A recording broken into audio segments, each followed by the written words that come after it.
Hello welcome once again in Shastri tutorials. तो बेटा 11th class का एक और चैप्टर है हमारा जो फाइनेंशियल स्टेटमेंट। ऑलरेडी इसमें हमारी 2-3 वीडियो बन चुकी हैं फाइनेंशियल स्टेटमेंट, ठीक है।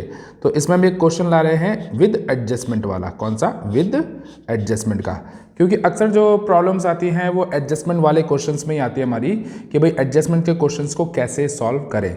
बाकी चीज़ें तो हम अच्छे से कर लेते हैं कि भाई टीडी में कौन सी एंट्री आएगी, पिंडल में कौन सी आएगी, बैलेंस शीट में कौन सी एंट्रीज आएगी, पर ज़्यादातर दिक्कत कहाँ आती है हमारी एडजस्टमेंट्स को। चलिए आज इस दिक्कत को थोड़ा दूर करने की कोशिश करते हैं।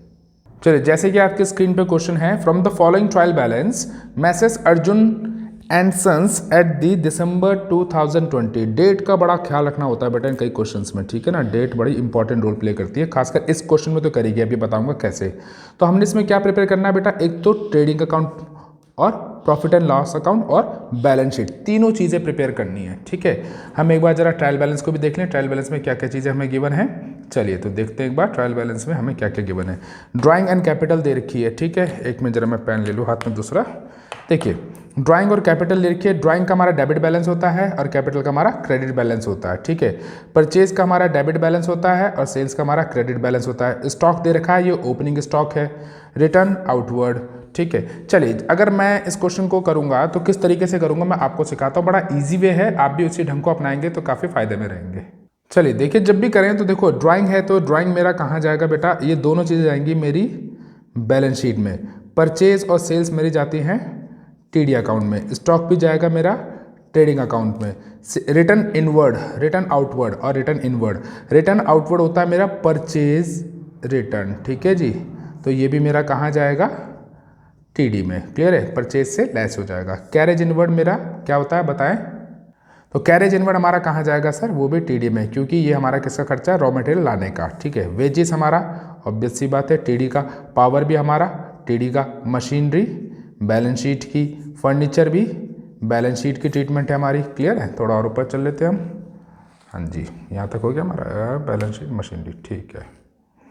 फिर आता रेंट। रेंट हमारा प्रॉफिट एंड लॉस अकाउंट में जाएगा। सैलरी भी हमारी प्रॉफिट एंड लॉस में जाएगी। इंश्योरेंस भी हमारा प्रॉफिट एंड लॉस अकाउंट में जाएगा। बैंक लोन हमारा जो इंटरेस्ट अगर एडजस्टमेंट दे रखी होगी तो पेंडल में जाएगा, वैसे बैंक लोन हमारा किसका होगा, बैलेंस शीट का। डेटर भी हमारा बैलेंस शीट में। क्रेडिटर भी हमारी बैलेंस शीट में और कैश इन हैंड भी हमारा बैलेंस शीट में। तो ठीक है, यहाँ तक हमने सारी ट्रायल बैलेंस देख ली। एक बार एडजस्टमेंट्स को भी पकड़ लें। तो एडजस्टमेंट में कह रहा है क्लोजिंग स्टॉक 64,000। तो ये तो बेटा मेरा टीडी में रिफ्लेक्ट होगा। वेज आउटस्टैंडिंग है तो ये भी मेरा टीडी में रिफ्लेक्ट होगा, क्योंकि वेज हमारा टीडी का है तो वेज आउटस्टैंडिंग भी टीडी में जाएगा। वेज आउटस्टैंडिंग है तो ये हमारा ऐड हो जाएगा। क्लियर है। बैड डेट्स 600 एंड प्रोविजन दोनों हमारे किसके जाएंगे, पी&एल में। क्लियर है। फिर हमारी फर्दर है rent is paid for 11 month. 11 month इसको हाईलाइट कर लेते हैं।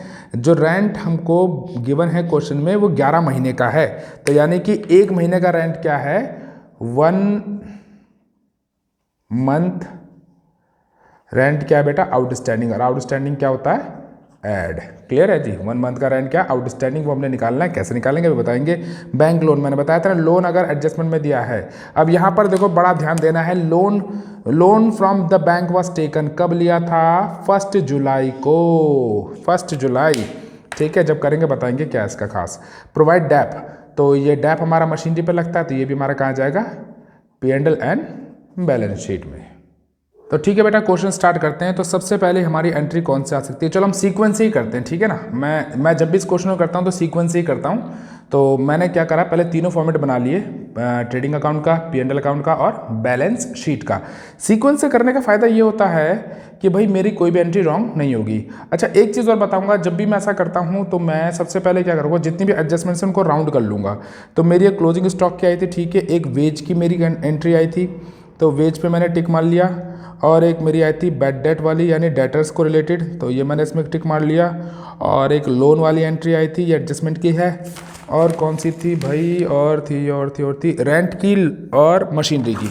रेंट हमारा कहाँ है, ये हो गया। और एक मशीनरी मेरी ये हो गई, ठीक है। तो थोड़ा सा यहाँ पर मिस हो गया, तो चलो कोई नहीं। मैंने सिंपल सी बात यह है कि जितनी भी मेरी एडजस्टमेंट्स थी मैंने सब पे टिक कर लिया, क्योंकि जब मैंने एंट्रीज को पुटअप करूँगा तो मुझे याद रहेगा कि भाई इसमें एडजस्टमेंट भी है हमारी। ठीक है, तो सबसे पहले मैं लेता हूँ ड्राइंग और कैपिटल। तो ड्राइंग और कैपिटल दोनों मेरी कहाँ जाती है बेटा, बैलेंस शीट में। तो इसको मैं बैलेंस शीट में पुट कर देता हूँ। चलिए लिखते हैं इसको। तो यहाँ आ जाएगी बेटा मेरी, सबसे पहले आ जाएगी मेरी कैपिटल। तो कैपिटल की अमाउंट कितनी थी मेरी, हाँ बिल्कुल बताइए, देख लेते हैं एक बार हम।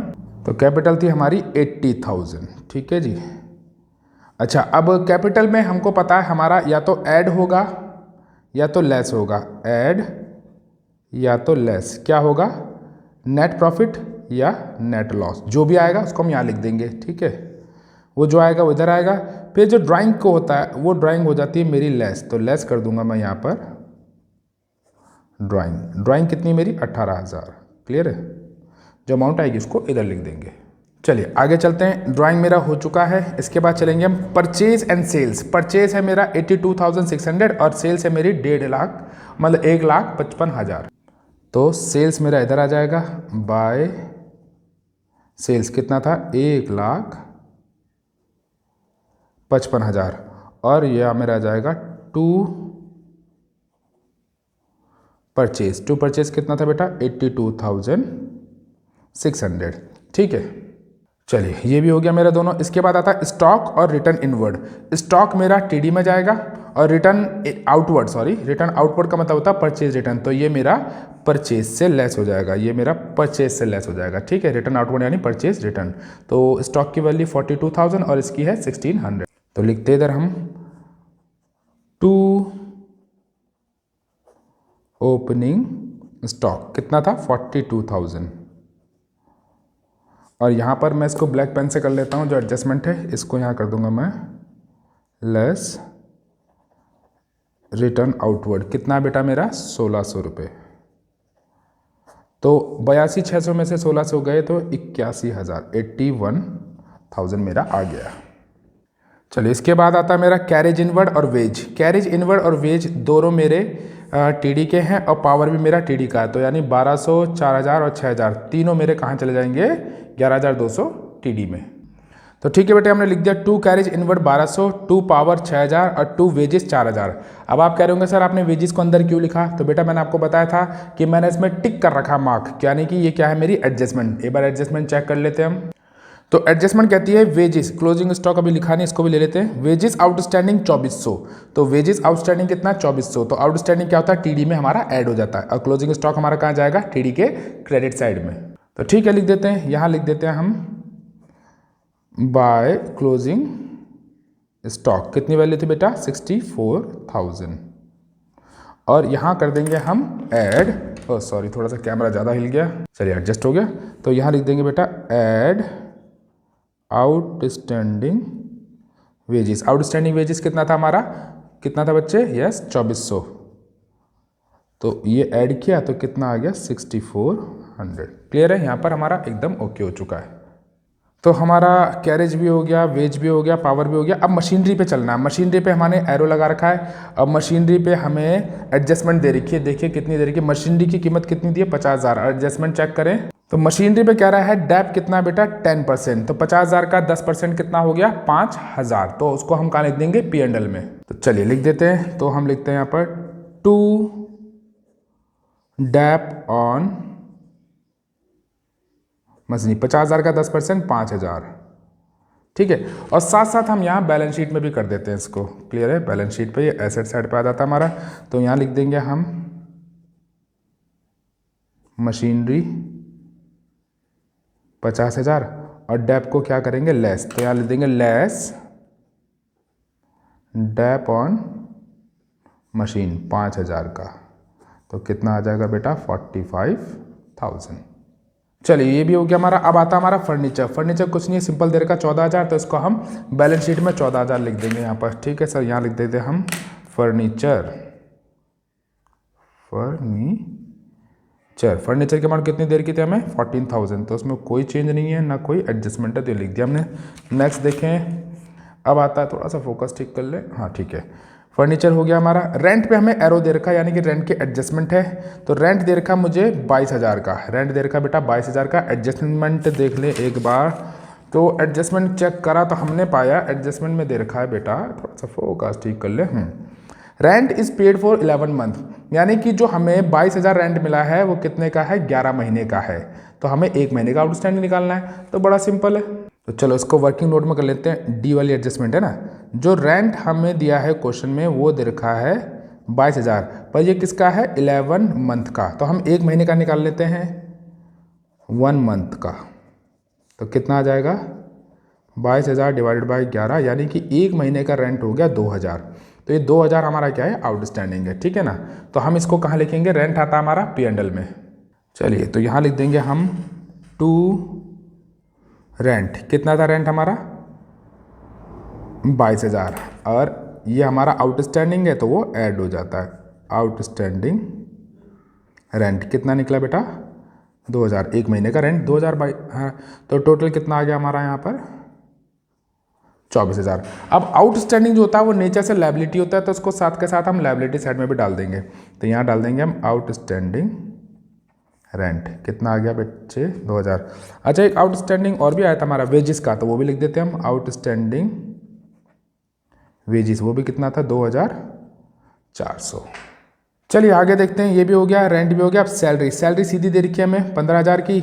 इंश्योरेंस दे रखा है 3,600 का। ये सिंपल हम स्ट्रेट डाल देंगे, कोई एडजस्टमेंट हमारी इसकी है नहीं। तो ठीक है, इसको लिख देते हैं हम, टू सैलरी और टू इंश्योरेंस। सैलरी कितनी बेटा हमारी, 15,000 की, और इंश्योरेंस कितना, 3,600 का। तो अब हमारा क्या बचा, ये भी हो गया हमारा, ये भी हो गया हमारा। 8% बैंक लोन और डेटर दोनों पे हमारी एरो लगा है, दैट मीन हमारी क्या है, एडजस्टमेंट। तो पहले हम इसको देखते हैं, 8% बैंक लोन, जो बैंक लोन है 8% कितना, 25,000 दे रखा है, ठीक है। और एडजस्टमेंट में क्या कहता है, जो बैंक लोन लिया वो कब लिया हमने, 1 जुलाई को लिया। तो जुलाई से दिसंबर कितने महीने होते हैं बेटा, 6 महीने। जुलाई से दिसंबर कितने होते हैं, 6 महीने। तो इस पर 6 महीने का 8% का वो लगेगा इंटरेस्ट। तो ठीक है, देखते हैं कौन सी एडजस्टमेंट हमारी है, ई वाली। तो कितना है, 25,000 और 8% दे रखा था। और जुलाई से दिसंबर 6 महीने होते हैं, तो 6/12। तो 2 0 से 2 कट गए, ये हो गया 2, ये हो गया 4।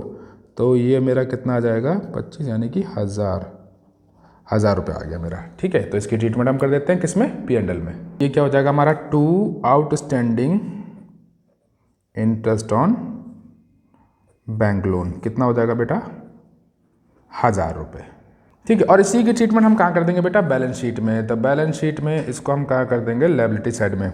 तो यहाँ लिखेंगे हम sir, bank loan. Bank loan हमने लिया था तो वो लोन हमारी लायबिलिटी हो गई, 25,000 का लोन था, और उसमें आउटस्टैंडिंग इंटरेस्ट, तो ये भी जोड़ देंगे, ऐड आउटस्टैंडिंग इंटरेस्ट। कितना है, 1,000 रुपये। तो टोटल अमाउंट कितनी आ जाएगी हमारी, 26,000। क्लियर है। चलिए सर, अब 3 हमारी रह गई, ये भी निपट गया। हमारा डेटर रह गया, डेटर में एरो लगा, यानी एडजस्टमेंट है। क्या कहता है, बैड डेट, यानी 600 रुपये आपके डूब चुके हैं, और जो 600 रुपये डूबने के बाद हम निकालेंगे 5% डेटर। यानी डेटर कितने थे मेरे, डेटर थे मेरे 20,600 के, ठीक है। तो 20,600 में से 600 जाएंगे तो कितना बचेगा, 20,000। अब 20,000 का हम 5% निकाल लेंगे, ठीक है जी। तो ऐसे करेंगे, इसको मैं वर्किंग नोट में साफ दिखाता हूँ। और क्रेडिटर्स, चलो पहले इसको कर लेते हैं डेटर को, है ना। तो चलो देखें सर, तो ये कौन सी एडजस्टमेंट है मेरी, ABC केस है ना। चलिए, तो जो डेटर्स हैं मेरे वो कितने बेटा, एक बार देख लें ज़रा, कितने हैं, 20,600। और जो मेरा बैड डेट हुआ है बेटा वो कितना हुआ, 600 का। तो यानी मेरे पे पैसा कितना बचा, 20,000।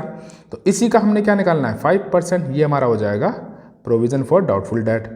तो 2 0 0 2 किटो 5 to the 10, यानी कि 1,000 रुपये मेरा क्या आ गया, प्रोविज़न, और 600 रुपये क्या है मेरे बैड डेट, ठीक है। तो इन दोनों को कहाँ ट्रीट करूँगा मैं, एक तो बैलेंस शीट में और एक P&L में। तो ठीक है सर, करते हैं। तो यहाँ लिखेंगे हम 2 बैड डेट्स, कितने, 600 रुपये। क्लियर है सर, बिल्कुल। और चलो 600 रुपये अंदर लिखने थे मैंने, सॉरी गलती होगी। और इसमें ऐड कर दूंगा मैं न्यू प्रोविज़न, ठीक है। न्यू प्रोविज़न कह लीजिए कितना हो गया 1000 रुपये, जो भी निकाला था तो टोटल कितना हो गया 1600 रुपये। अब इसी की ट्रीटमेंट हम बैलेंस शीट में भी करेंगे। तो बैलेंस शीट में क्या लिखूंगा बच्चे मैं, डेटर्स, डेटर्स कितने थे मेरे 20,600 के, इसमें से लेस करूंगा मैं बैड डेप्ट 600 रुपये, तो बचे मेरे 20,000 और इसी में से लेस कर दूंगा मैं न्यू प्रोविज़न जो कि कितना है मेरा 1000 रुपये, तो मेरे पे डेटर कितने हो गए 19,000 के। क्लियर है? चलिए मेरे लास्ट दो बचे अब क्रेडिटर्स, ये तो हो चुका है मेरा क्रेडिटर्स और कैश इन हैंड। क्रेडिटर है मेरा 18,900 के और कैश इन हैंड है मेरा 1500, ये सिंपल बैलेंस शीट में आ जाएगा। तो लिख लेते हैं इसको, यहाँ पर लिखते हैं हम कैश इन हैंड कितने हैं 1500, और यहाँ पर आ जाएगा मेरा क्रेडिटर्स, कोई एडजस्टमेंट नहीं है तो सिंपल आ जाएंगे। क्रेडिटर्स कितने के बच्चे मेरे, यस याद करो, हाँ जी, हाँ याद आया, कुछ नहीं आ रहा, चलो हम बताते हैं, 18,900 के थे। तो बच्चे यहाँ पर हमारी सारी वो हो चुकी है एडजस्टमेंट, सिवाय एक की, कौन सी, मैनेजर कमीशन की। तो उससे पहले हम क्या करते हैं, मैनेजर कमीशन तो वैसे भी P&L में आता है, तो हम पहले इसको ट्रेडिंग अकाउंट को क्लोज कर लेते हैं। ठीक है जी, चलो जी, तो ट्रेडिंग अकाउंट को क्लोज कर लें। एक बार हम चेक कर लें कितना आ रहा है, 1,55,000 प्लस 64,000, तो ये टोटल आ गया मेरा 169। इमेज दोबारा चेक कर लो, कुछ छूटे तो 1,55,000 प्लस 64,000, हाँ तो 212 ये आ गया हमारा, कहाँ गया 219,000, ठीक है 219,000, यहाँ पर भी आ जाएगा मेरा 219,000। क्लियर है? अब इसकी बैलेंस फिगर निकाल लेते हैं, 21,000 इसको माइनस कर लें, 42,000 minus 42,000 minus 81,000 minus 1,200 minus 6,000 minus 6400, तो ये मेरा आंसर आ गया 82400। तो यहाँ लिख देंगे हम 82400 और इसको क्या नाम दे देंगे हम, इसको दे देंगे हम to gross profit carried down. अभी जो ग्रॉस प्रॉफिट होता है बच्चे हमारा कहाँ जाता है, वो हमारे P&L के, ये जो ग्रॉस प्रॉफिट होगा हमारा कहाँ जाएगा, P&L के क्रेडिट साइड में, तो उसको हाथों हाथ वहाँ भी डाल देते हैं हम। चलो जी, नेक काम में देरी क्यों, इसमें देरी मेरी क्यों, तो यहाँ लिख देते हैं हम बाय ग्रॉस प्रॉफिट। क्लियर है सर? तो कितना था मेरा 82400।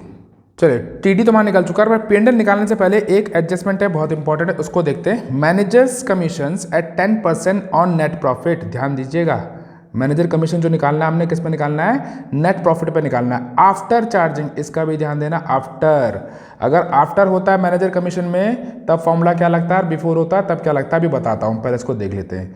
चलिए, तो सबसे पहले हम क्या करेंगे बेटा, P&L का रफ क्लोज करेंगे, मतलब पूरा आंसर नहीं निकालेंगे, इसको रफ क्लोज करते हैं। चलिए देखिए हमारा P&L ऑलरेडी रेडी है, देखिए क्या क्या इसमें, तो 82,400 तो हमारा ये ट्रांसफर हो गया है ना।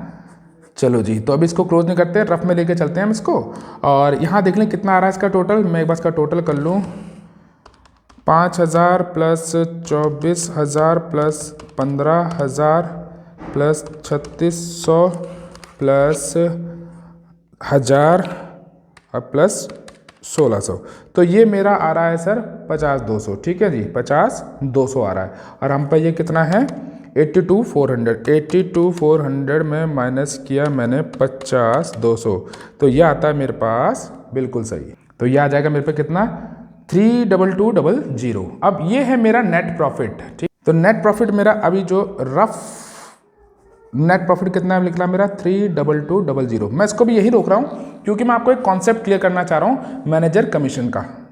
देखिए बेटा, जो मैनेजर, थोड़ा मैं इसको यहाँ ले लेता ताकि रफ काम वहाँ बाद में हो जाएगा ऊपर। तो देखिए, तो जो मैनेजर कमीशन होता है ना बेटा, इसमें दो चीज़ें देखी जाती है, एक देखा जाता है बिफोर और एक देखा जाता है आफ्टर, जो कि हमारे क्वेश्चन में था। तो इसके फॉर्मूले बन जाते हैं दो। अगर ये होगा बिफोर होगा तो फॉर्मूला बनेगा P × R/100, और इसका होगा तो इसका फॉर्मूला बन जाएगा P × R 100 + R। जैसे एक एग्जांपल लेके चलता हूँ, सपोज करो मैनेजर कमीशन देनी थी हमने 22,000 और रेट है हमारा 10%, ठीक है। कमीशन कितनी है 22,000, ठीक है, और ये है 10%। तो ये होगा, अगर बिफोर क्या रखा क्वेश्चन में तो कितना लगेगा, रेट कितना 10% अपॉन 100, तो कितना आ जाएगा बेटा मेरा, 0 से 0 कटा, 0 से 0 कटा, यानी कितना आ गया रुपीज़ इतना। और अगर ये क्या रखा है, आफ्टर क्या रखा है, तो वो तो है ही 22,000, तो इसको 22,000 लिखा, रेट कितना है 10, 100 प्लस रेट यानी 10, तो कितना हो जाएगा 22,100 अपॉन 110, 0 0 कटा, तो ये कितना हो जाएगा 22,000 अपॉन 11, जो कि कट के कितना आता है 2,000। तो आफ्टर में क्या करना है, ये फार्मूला लगाना है, और बिफोर में ये फार्मूला लगाना है, ठीक है। तो आई होप आपको समझ में आया होगा बिफोर आफ्टर मैनेजर कमीशन का। तो हमारे क्वेश्चन में कितना निकला रफ में ये, और आफ्टर का केस है बेटा, किसका केस है हमारा ये, आफ्टर का। तो फॉर्मूला कौन सा लगेगा, P into R 100 plus R। तो चलो सिंपल निकालते हैं हम, तो कितना आ जाएगा 32200, ये क्या है मैनेजर कमीशन, तो 322 10 अपॉन 100 प्लस 10, तो कितना आ जाएगा 32200 10 अपॉन 110, 0 से 0 कटा, तो ये कितना आएगा 32200 11, तो इसको डिवाइड कर लेते हैं, डिवाइडेड बाय 11, तो ये मेरा कुछ आ रहा है 2927.2, तो मैं इसको केवल लूँगा 2927, क्लियर है। तो ये मेरा आ गया मैनेजर कमीशन 2927, तो इसको मैं कहाँ डाल दूंगा सर, P&L में, क्योंकि ये मैनेजर कमीशन कहाँ था हमारे P&L में, तो यहाँ ले देंगे हम 2 मैनेजर कमीशन 2927। अब यहाँ मेरा टोटल तो सेम ही, अरे थोड़ा इधर कर लेते इसको, ज़्यादा हो गया था, चलिए मैं इसको थोड़ा सा मिनिमाइज़ कर लेता ताकि वो क्लियर दिख जाए। हाँ, तो यहाँ टोटल आ जाएगा मेरा 82400, तो इसका टोटल निकाल लेते हैं। तो बैलेंस फिगर ये मेरा कितना आया था पहले, एक मिनट रुका, मैंने आपको बताया था कितना आया था मेरा 50,200 आया था ना डेबिट साइड का टोटल, इसमें 2927 हमने जोड़ लिया, तो कितना आ गया 7, ये 2, ये 9, ये 3, ये, तो ये हम माइनस कर देंगे किससे 8, कितना हमारा 82400, तो कितना आ गया हमारा माइनस करके, यस 29273, ये मेरा नेट प्रॉफिट हो जाएगा, ठीक है ना। चलिए तो इसको विदाउट देरी हम इसको फटाफट लिख लेते हैं सर यहाँ पर। चलिए तो यहाँ लिख देंगे हम, कहाँ गया मेरा ब्लू पेन, ये रहा, 2 नेट प्रॉफिट, तो कितना आ जाएगा 29273। अब जब नेट प्रॉफिट आ जाता है तो मैंने यहाँ पर जगह छोड़ रखी थी नेट प्रॉफिट के लिए, तो यानी कि ऐड हो जाएगा नेट प्रॉफिट, नेट लॉस नहीं है नेट प्रॉफिट है, तो कितना आ जाएगा 29273, क्लियर है। तो 80,000 में जोड़ा कितना आ गया 29273, यस, ये आ जाएगा मेरा 3, ये 7, ये 2, ये 9 और 9 और ये 10, इसमें से मैंने लेस किया 18,000, तो कितना आ जाएगा मेरा 91273, क्लियर है। चलिए जी अब इन सब का टोटल कर लेते हैं हम। चलो बैलेंस क्लोज करने से पहले देख लो क्वांटिटी छोड़ी थी हमने सारी, अच्छा हाँ हो गया, शेष याद आया, क्लोजिंग स्टॉक छूट चुका हमारा एक, ये तो बहुत ज़रूरी है बेटा। क्लोजिंग स्टॉक कितना था 64,000 का, और यहाँ पर से कोई एंट्री छूटी, चल पर इसको टोटल कर लेते हैं हम एक बार।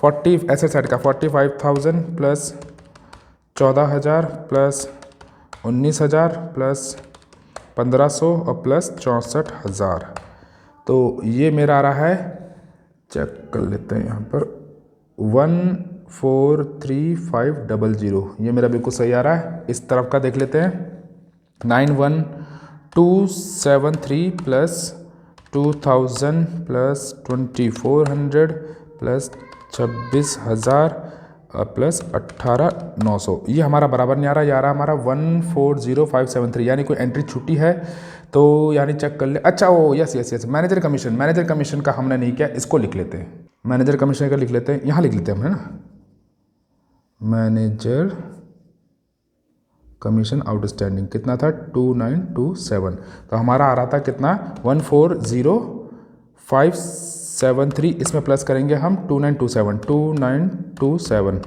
तो बिल्कुल सही आ गया हमारा आंसर, बिल्कुल हमारी बैलेंस शीट बिल्कुल मैच कर रही है 143500। तो यहाँ हमारी बैलेंस शीट बिल्कुल मैच कर चुकी है। आई होप आपको पूरा क्वेश्चन समझ में आया होगा बेटा। तो ठीक है, till then take care, good bye.